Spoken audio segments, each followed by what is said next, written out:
Assalamu alaikum, ladies and gents. We're back with another companion, and the companion we have today is Sa'id ibn Amir al-Jumhi. So let's get started. Sa'id ibn Amir was a young man from Quraysh. Before he was a Muslim, he joined the crowds at a place called At-Tan'im to witness the execution of Khubayb ibn Uday, one of the Prophet's companions. With his youthful energy, Sa'id, he moved forward until he stood near Quraysh's leaders and saw Khubayb tied and led to the place of death. Before being killed, Khubayb asked to perform a prayer, and he performed the prayer very calmly. And said after he finished, "By Allah, if I did not think you would accuse me of being afraid of death, I would have made the prayer longer." Sa'id ibn Umayr then watched as Khubayb was tortured, his flesh cut piece by piece, but he was very calm. When he was asked if he wished Muhammad were in his place, Khubayb firmly declared that he would never want to be safe around his family while even a thorn harmed the Prophet.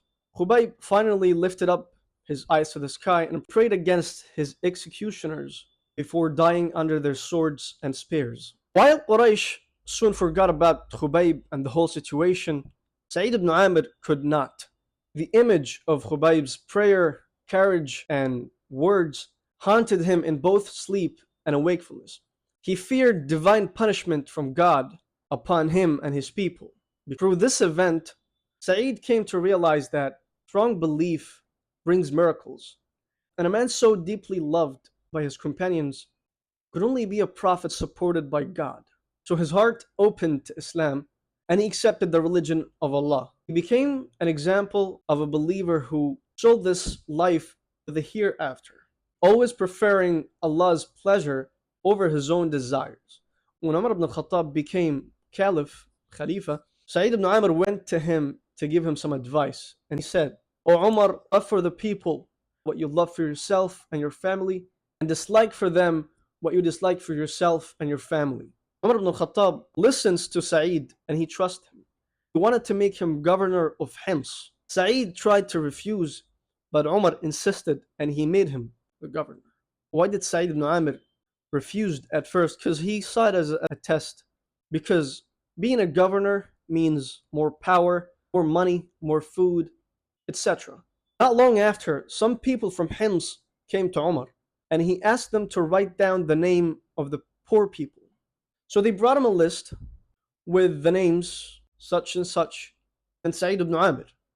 Umar asked, "Who is Sa'id ibn Amir?" And they said, "Our governor." Umar asked in surprise, "Your governor is poor?" They replied, "Yes, by Allah, many days pass and no fire is lit in his house to cook food." Umar ibn Khattab cried, and he sent him 1,000 dinars to help him with his needs.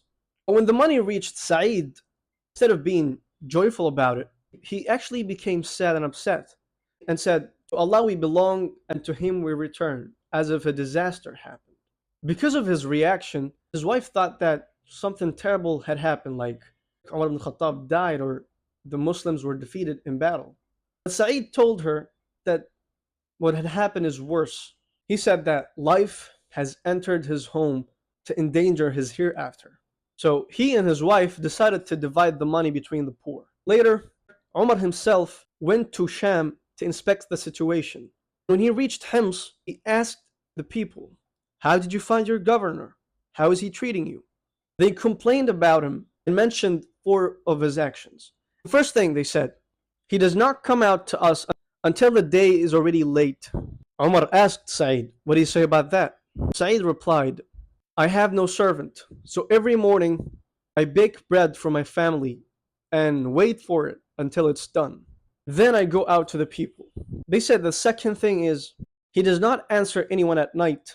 When Umar asked him, he replied, "I give the day to the people, but the night I dedicate to Allah." The third thing they said, "One day each month he does not come out at all."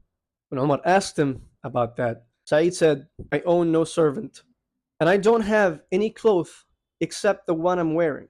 So I wash them myself, wait for them to dry, and only then I go out." The fourth thing they said, "Sometimes he faints in his gatherings, sometimes he faints when he sits with us." Omar asked him, what do you say about that? Sa'id ibn Amir lowered his head and said, I witnessed the day Khubayb ibn Uday was killed. I saw Quraysh cutting his body piece by piece. And since that day, whenever I remember that situation and how I abandoned him, I faint. I fear Allah will never forgive me.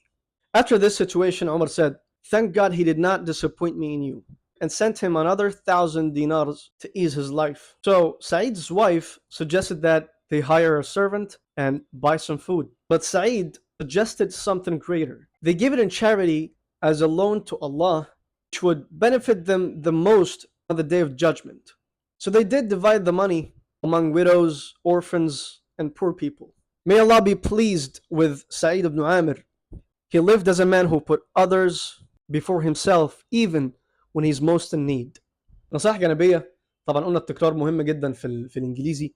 هتلاقي فيه سبتايتلز عربي وسبتايتلز انجليزي ان شاء الله يكونوا اكيوريت بقدر الامكان. يعني تقدر تشوف الفيديو ده مره بالترجمه العربي ومره بالترجمه الانجليزي، وحاول مره تسمع من غير ما تشوف. ولو عجبك الفيديو ما تنساش تشيره او تبعته لحد حاسس ان هو ممكن يستفيد منه.